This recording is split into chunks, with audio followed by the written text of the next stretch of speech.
ጋሽ ጸጋዬ ገብረመድህን ሰው ሲሰለጥን ወሎዬ ነው የሚሆነው ይላል። እውነቱን ነው። እኔ ግን እላችኋለሁ እድለኛ ሰው ማለት ወሎ ተወልዶ ሐረር የሚኖር ሰው ነው። ይሄን ልጅ አወቃችሁት? የምንተስኖትና የመንሱር ውታፍ ነቃይ ምን ይለኛል? እኔም ማለቱ ነው ሐረር እንደምትኖር ደርሼበታለሁ አለ። እና ምን ይጠበስልህ? የት ልኖር ፈልገ ነው ታዲያ? እኔ እኮ ልኖርባቸው የምችላቸው ቦታዎች ሐረር፣ ድሬዳዋ ወይም ደግሞ ከወሎ ገጠራማ ቦታዎች በአንዱ ነው። ከዚህ ሌላ ቦታ አትፈልገኝ። እነዚህ ቦታዎች ታገኘኛለና መጀመሪያም ነግሬያችኋለሁ። የምኖርባቸው ቦታዎች እነዚህ ናቸው እንደ እግዚአብሔር ፍቃድ የሚሆኑት። በተጨማሪ ከብሔራዊ መረጃና ደህንነት አርቲፊሻል መታወቂያ አውጥተህ ሰው ታስፈራራለህ፣ ሰው ታጭበረብራለህ ያልከው መታወቂያዎቹ ላይ ያሉ ስህተቶች ልንገር። ለወደፊቱ እንደዚህ አይነት ቀሽም ድርሰት ለመድረስ ስትሞክር እንዳትሳሳት። መጀመሪያ ፎቶ ላይ ቲክቶክ አካባቢ ሳትሯሯጥ እኔ ፓስፖርት ሳይዝ ፎቶ እልክልሃለሁ፣ ስትፈልግ ብቻ ንገረኝ።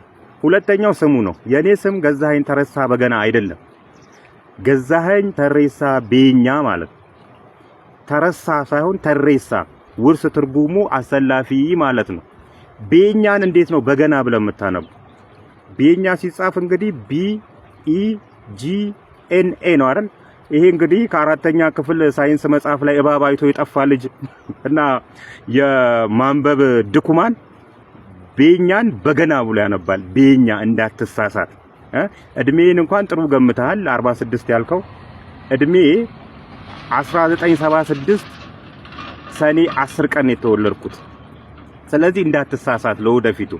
እንግዲህ እነዚህ ሰዎች መንሱር፣ ምንተስኖት እና ይሄ ድኩማን ምን አይነት በሽታ አለበት? ተመሳሳይ የሆኑ በሽታ አለባቸው።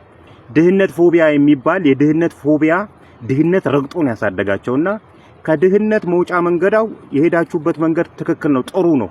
ግን ሀብታም ነኝ በማለት ሀብታም አይኮን። እስቲ በዚህ አመት የከፈልከውን ግብር አንጣ ብለን ብንጠይቅህ ኬትም አታመጡ። እነዚህ እንግዲህ አንድ አይነት በርድ ዜም ፌዘር ነው የሚባለው። አንድ አይነት ክንፍ ያላቸው ወፎች አንድ ላይ ይበራሉ። ሶስቱም ድህነት ረግጦ እንዳሳደጋቸውና ድህነትን ለመበቀል ሀብታም ነኝ በሚል ሰው ህዝቦችን በማሳሳት እንደሚኖሩ ለመረዳት ችያለሁ። ትልቁ ነገር ግን የተረዳሁትና ትምህርት የሰጣችሁን እንደዚህ አርቲፊሻል ዶክመንቶችን እንደምትሰሩ ደርሼበታለሁና አመሰግናለሁ። በዚህ ሳይድም ሌላ ወንጀል እየሰራችሁ ስለሆነ ማለት ነው። በመጨረሻ እንግዲህ ሰሞኑን የማያስቡ ህዝቦች የሚኖሩባቸው ሀገራት ዝርዝር ሲወጣ ኢትዮጵያ በመጨረሻው ደረጃ ጭራ ላይ ተቀምጣለች። አፍሪካም እንደ አፍሪካ አታስቡም ተብለናል። ፈረንጆቹ እንዲህ ያሉን ነው፣ አይደለም የናንተ አሻጥር ነው እንደዚህ የምታረጉት እንጂ እኛ እናስባለን ብለን እንኳን እንከራከራቸው እናንተን እንደማስረጃ ያቀርቡብናልና ከናንተ ጋር ነው ተቆጥረን እንግዲህ የማያስቡ ሰዎች የተባልን።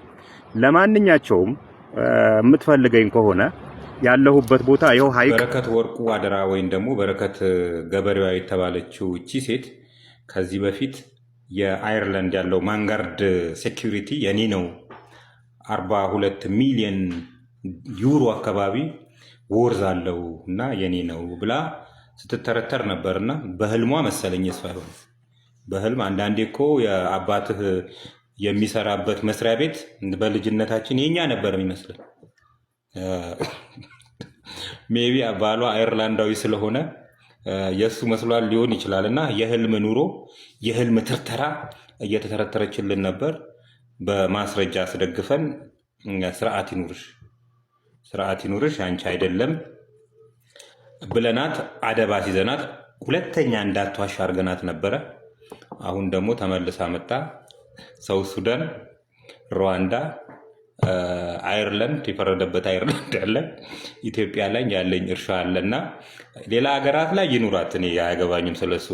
ሀገሬ ላይ ግን መዋሸት አትችይም፣ ህብረተሰቤን መብላት አትችይም። የቻልኩትን ያህል አሳውቃለሁና ያለኝን እርሻ ለአዲስ አበባ ሸማቾች በርካሽ ዋጋ ማከፋፈል ስለምፈልግ አዲስ አበባ ላይ ኤጀንት መሆን የምትፈልጉ ሰዎች እያለች በእንደዚህ አይነት ሁኔታ ብር እየተቀበለቻቸው ነው ያለችው። እንግዲህ አዲስ አበባ ከተማ አስተዳደር በተለያዩ ቦታዎች ተለጣፊ ሱቆችን ሰጥቶኛል፣ ማከፋፈያዎችን። እነዚህን ቦታዎች ያዙና እኔ ከግብርና የማመጣላችሁን ምርቶች ታከፋፍላላችሁ ነው ሀሳቡ። ብሩን ከተቀበለች በኋላ በእንደዚህ አይነት ነው ደብዳቤ የምሰጣቸው። ይሄ እንግዲህ ሲምፕል ደብዳቤ ነው፣ ደረሰኝ ነው መሰጠት ያለበት አይደል? ኢኩቫለንት የሆነ ደረሰኝ። እሷ እንግዲህ በእንደዚህ አይነት ሁኔታ ነው ተቀብላ ጸጥ እያደረገቻቸው ያለችው። አውቃችሁ እናንተስ የምትሰጡ ሰዎች 1 ሚሊዮን ብር ስትሰጡ ምንድን ነው ከነሱ መቀበል ያለባችሁ? ደረሰኝ ነው መቀበል ያለባችሁ ወይስ ደብዳቤ ነው መቀበል ያለባችሁ? ይሄን እንዴት ማስተዋል ያቅታችኋል? ብሩን የማትፈልጉት ከሆነ አጠገባችሁ ብዙም ሳትርቁ ብዙ ረዲያን አሉ፣ ለእነሱ አታከፋፍሉ? ለአንድ ዋሽቶ አደር ሴት ይሄን የሚያክል ብር እየሰጣችሁ፣ ኤኒዌይ ፈልጋችሁ መስጠት ያለባችሁ ሰዎች መስጠት ትችላላችሁ። ግን ሳታቁት ይሄን ብር የምትሰጡ ሰዎች ውሸት ነውና ብራችሁን ተበልታችሁ እንዳቆሩ ተቆጠቡ ለማለት ነው። መልካም ቅዳሜ።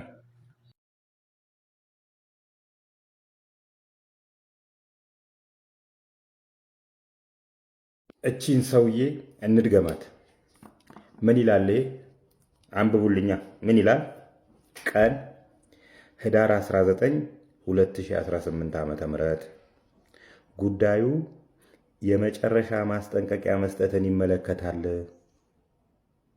አዳማ ከተማ አባገዳ ክፍለ ከተማ ኦዳ ቀበሌ ወይም 03 ቀበሌ ውስጥ የሚገኘው የቤት ቁጥር BA 17 FI 101 የንግድ ምዝገባ ቁጥር ኦሮ ADM KOB 02 002197 2010 የሆነውን በግብር ከፋይ መለያ ቁጥር 001 66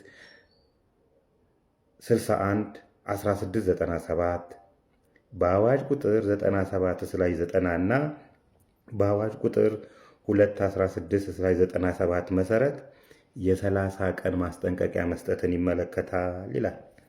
አቢሲኒያ የቄራ አገልግሎትን በማስያዣነት አስይዘው ከኤርናሞል ቅርንጫፍ የኢትዮጵያ ንግድ ባንክ ኤርናሞል ቅርንጫፍ የወሰዱትን 124 ሚሊዮን 140,797 ከ89 ሳንቲም መክፈል ባለመቻሉ ምክንያት ይህንን የመጨረሻ ማስጠንቀቂያ ለመስጠት ተገደናልና ሂሳቡን ያለቦትን ዕዳ ይክፈሉ፣ ካልከፈሉ ያስያዙትን ንብረት እንሸጥቦታለን ይላል የኢትዮጵያ ንግድ ባንክ ኤርናሞል ቅርንጫፍ ይላል። እርስዎ እዚህ መጥተው 27 ሚሊዮን 24 ሚሊዮን ውሰድ ብር ነፍን ያለኝ ትላል። ዕዳህን ክፈል አባቴ፣ ዕዳህን መጀመሪያ ዕዳህን ክፈል፣ ገንዘብ ካለህ ማለት ነው። ዕዳህን ክፈልና ስራህን ስራ። እኛ ምን እናደርግ? ገንዘብ ስላለታል ምን ይጠበስልን? ጆሮአችንንና አይናችንን ተከራይተው አገኘው ብለህ ሚዲያን መተትን በጠረቃለህ ማለት ነው። ይኸው እኔ አይደለም ያልኩት። እና ዕዳህን ክፈል አባቴ። እናንተ ፎሎ ማድረጉን እንዳዘነጉ ፎሎ እያደረጋችሁ